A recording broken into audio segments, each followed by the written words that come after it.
Ser, como congresista de una de las regiones importantes como Cajamarca, de lo que acontece en la actualidad y que los medios de comunicación no están dándole el debido trato, ¿no? El sesgo, no dan las cifras oficiales como debe ser, una manipulación total. ¿Qué le parece eso, congresista? Buenas tardes y buen día a todos los seguidores de los medios alternativos. Bueno, estamos frente pues a un gobierno cívico-militar, un gobierno que la señora Dina Boluarte prácticamente le ha llevado al lado de los grupos de poder de la derecha, no obstante que ella fue elegida en la plancha presidencial de Perú Libre, que enarboló el sentir, las propuestas, los ideales por los cuales la población hizo ganador al presidente Pedro Castillo.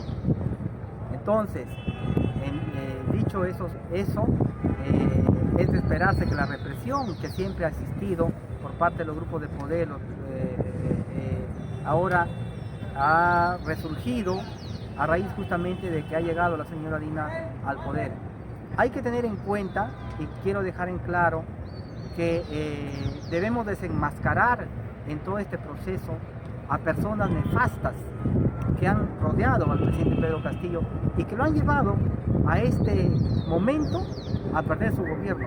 Maldita sea ese señor Aníbal Torres, maldita sea esa señora Betsy Chávez, maldita sea ese señor Bermejo, que rodearon al presidente, lo encapsularon y lo hicieron cometer múltiples errores. Y por supuesto que el presidente Castillo tampoco es un niño al que podamos excusar de todo. Primero, lo hicieron que rompa de Perú Libre y de todo lo que significa el ideario de Perú Libre. Ahora Perú Libre carga esa mochila de un gobierno del que nunca fue parte, porque desde el primer momento el presidente nunca tomó una decisión, ni siquiera haciéndole presente o saber o colegiada con Perú Libre, ni con su secretario general, ni con la bancada de Perú Libre. Las decisiones que tomó el señor, el presidente Pedro Castillo, siempre fue, como ya se está descubriendo ahora, con el visto bueno del señor Aníbal Torres y de su entorno, que lo cercó de asesores, que después se convertían en colaboradores eficaces, después que se aprovecharon de su confianza, después que se acercaron al presidente, realmente la gente que lo llevó desde el inicio al gobierno, gente que hubiera dado la vida por él, gente que apostaron por él, que apostamos por él cuando ni siquiera sabíamos si íbamos a pasar la primera valla electoral. De ahí todos esos oportunistas, lobistas, lo cercaron y el resultado que ahora tenemos. Muchas veces le pregunté al presidente Pedro Castillo que si iba a cerrar el Congreso tenía que hacerlo de la vía constitucional. Nosotros creíamos que este Congreso estaba obstruyendo, pero la forma como se llevan las cosas tampoco fue la más correcta. Muchas veces le dije al presidente Pedro Castillo que lo primero que tenía que asegurar es el respaldo del pueblo, de las Fuerzas Armadas y de la Policía Nacional, y que para esto tenía que hacerse dentro de un marco constitucional. Muchas veces también se lo dije textualmente 2 semanas antes de que pase el intento de golpe, que tanto este señor Aníbal Torres como esta señora Betsy Chávez le iban a hacer perder su gobierno sin pena y sin gloria, y así efectivamente pasó. Ahora lo hemos visto al señor Aníbal Torres que regresa a las aulas universitarias. La verdad yo no sé con qué cara este señor viene a enseñar ahora, después que amenazaba al Congreso, después que insultaba a la Fiscalía, a las instituciones del sistema democrático. Se hizo el enfermo, el que tiene diabetes, para no irse preso. Si era tan leal, ¿por qué no está preso junto al presidente Castillo? Ese es real, no como ahora escondiéndose bajo la edad, bajo su enfermedad, aprovechándose de eso y ahora no se hace responsable de nada.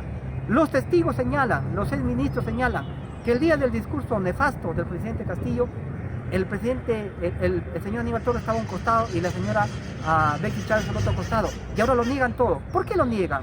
¿Por qué no salen a enfrentar?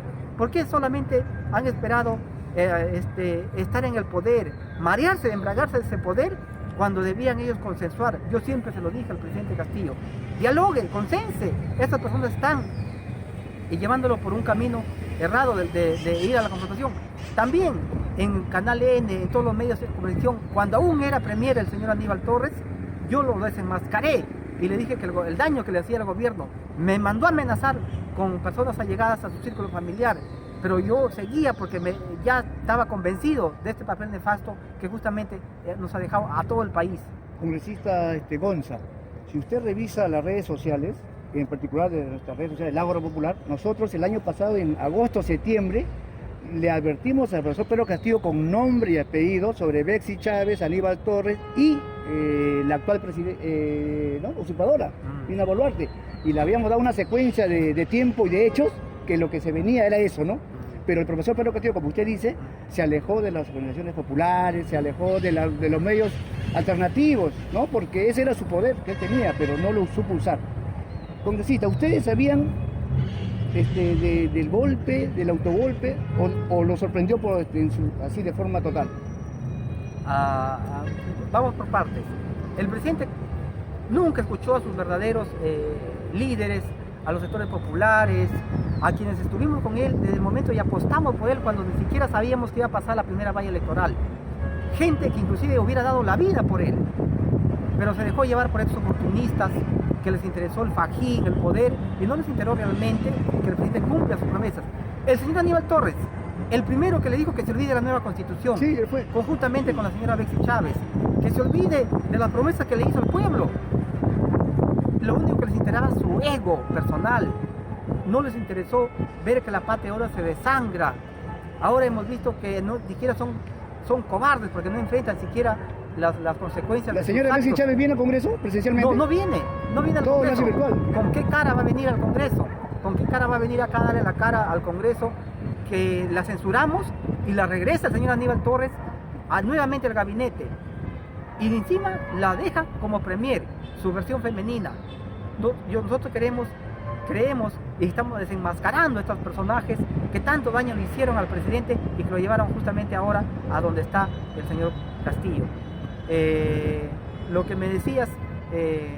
si ustedes sabían horas antes... Nunca supimos. Yo se lo pregunté 1000 veces al presidente Pedro Castillo, que si él tenía intención de cerrar el Congreso. También se lo dije y le llevé especialistas de antes del 28 de julio inclusive, que lo que tenía que hacer él, había una salida constitucional. También se lo dijimos que debería plantear la cuestión de confianza los primeros días que asumió el gobierno para pedir el referéndum de la nueva constitución, para renegociar los contratos de gas, para cobrar la deuda tributaria de las grandes empresas. Nunca lo hizo, porque a estas personas nunca le permitieron. Y después viene cuando ya el Congreso se había empoderado, el Congreso había cercenado la cuestión de confianza, a querer hacer una cuestión de confianza fuera de lugar. Los momentos, todas las cosas tienen su oportunidad, pero también se lo dije al presidente. Si bien es cierto, el Congreso nos cercenó muchas cosas, como ir a una asamblea constituyente, pero había muchas otras que se podían hacer. Por ejemplo, renegociar los contratos que no son ley, eso se podía hacer. El congresista Guido Bellido quiso renunciar los contratos, al siguiente día lo sacaron, y muchas otras cosas que se podían hacer, pero siempre y cuando él se mantenga en el gobierno. Pero ahora, como está, nos deja pues un país en incertidumbre, y lamentable, estas personas a las cuales tenemos que desenmascarar a nivel nacional se presentan como héroes. Que el pueblo lo conozca. ¿Quién es así de papel nefasto del señor Aníbal Torres? Están saludando a la Embajada de México por la acogida que tiene con la familia presidencial de estos dos señores. Sí, lamentable. Estos dos señores, el señor Aníbal Torres, fujimorista, que en los 90 intervino en la Universidad San Marcos, fue presidente de esta comisión interventora, expulsó a estudiantes, alumnos, a los que se oponían al régimen fujimorista, mandó a la cárcel. La señora Betsy Chávez, trabajadora de la congresista Betsy... derechista, convite, confeso. De la congresista Jenny Belcartoma, fujimorista acérrima. Ellos lo indujeron al horror. De adentro le complotaron para hacerlo caer, para hacer caer el gobierno de todos los peruanos. El señor Castillo no solamente era él como persona, sino este gobierno por lo cual es mucho, inclusive pusimos en peligro nuestras vidas, haciendo la campaña en plena pandemia. Yo estuve a punto de perder la vida porque me despisté 2 veces con mi vehículo haciendo la campaña en mi región Cajamarca, pero todo esto se fue al agua por causa de estas personas, que espero que la historia los juzgue en su debido momento. Grave la denuncia, grave sus afirmaciones, congresista Gonza. Para terminar, congresista, mire, acá hay un tema muy puntual, ¿ya? Y tenemos que aclarar a los oyentes, a los que nos siguen, a nuestros seguidores, que son miles y miles. La prensa está haciendo ver de que ustedes, con su votación el día de antes de ayer, se han opuesto al adelanto de elecciones, pero la prensa no pone todo completo, porque ustedes proponían que se adelante para abril de 2003, no para el 24, el año 24. Entonces, por favor, aclárenos eso, porque, sí, porque la gente cuando opina de ustedes piensa que Perú Libre se ha opuesto a que se lancen las elecciones. Así es el titular de todos los periódicos. Sí. Acláralo, por favor. Sí, nosotros como Perú Libre nos hemos mantenido firmes en nuestras convicciones que hemos hecho al pueblo que nos eligió. No hemos traicionado en ningún momento los ideales. En todo caso, quien se fue de estos ideales fue el señor Castillo, el presidente Castillo y toda esta gente que lo llevaron a otro lado. Nosotros lo que queríamos, esta propuesta de adelanto de elecciones, es que se lleve a cabo las elecciones en abril de 2023. A diferencia de las bancadas de derecha y como efecto así fue y se aprobó en abril de 2024. Pero además, y lo más importante, porque un mes más, 2 meses más, 2 meses menos, no varía mucho. Lo más importante que nosotros pedíamos es que se lleve a cabo conjuntamente con las elecciones, con estas elecciones adelantadas, un referéndum para que el pueblo decida si quiere o no una nueva constitución, que es una cédula más en este proceso. No iba a significar un sol más de gasto, pero se opusieron la mayoría de la derecha con el centro, que que prácticamente es una derecha más, se opusieron y prácticamente nos han ganado. Se salieron con su gusto, prácticamente, la derecha. Se salieron con su gusto, pero los medios de comunicación siempre nos ponen como los malos de la película. Claro, se pone que ustedes se han opuesto adelante de elecciones. Claro, nosotros nos hemos puesto a esta propuesta porque teníamos una propuesta en minoría que justamente buscaba que conjuntamente con las elecciones, cuanto más antes, pero además lo más importante era llevar a un referéndum, que la población decida finalmente si quiere una nueva constitución. Muchos dicen que no están de acuerdo, pero que decida el pueblo peruano, que tengan esa oportunidad de participar. Lo más curioso es que los congresistas de la derecha dicen de que solamente un porcentaje minoritario quiere la Asamblea Constituyente, pero si ellos están tan seguros que son un porcentaje minoritario, ¿por qué el temor de una simple pregunta, sí o no, a un referéndum? Porque no se está llamando a una Asamblea Constituyente, se está haciendo una consulta para ir a la Constituyente, nada más. En efecto, si están tan seguros de que no hay, la población mayoritariamente no quiere Asamblea Constituyente o nueva Constitución, que dejen que el pueblo se exprese. Y así se quedarán contentos quienes reclaman justamente este derecho a participar.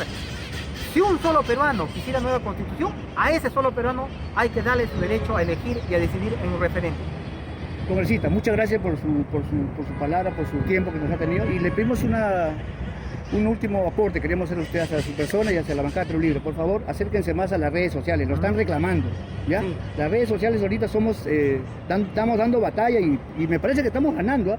¿Por qué? Porque los que nos ven a nosotros y los que están interesados en que esto salga bien para todo el pueblo son los que ven en las redes sociales, no los medios de comunicación social abierta, ¿ya? Por favor, le invitamos a usted una vez más adelante a hacer una entrevista más amplia en su despacho para hablar otro punto más completo, ¿ya? Encantado, y muchas gracias por el espacio que nos brinda para que el pueblo peruano conozca el real fondo de lo que está sucediendo en la política nacional, porque no es como los medios de comunicación grandes lo venden, lo pintan y lo esparcen al público en general. Aquí nosotros estamos dando la pelea desde nuestro rincón con una bancada que empezamos con 37, hemos quedado 15, pero ahí estamos nosotros resistiendo, como los 300 de la película allá en aquellos años históricos, cuando le hicieron frente a un ejército enorme. Pero quedará en la historia de todos los peruanos la lucha que hemos dado acá, la constancia que hemos dado y que nuestros ideales nunca lo hemos torcido.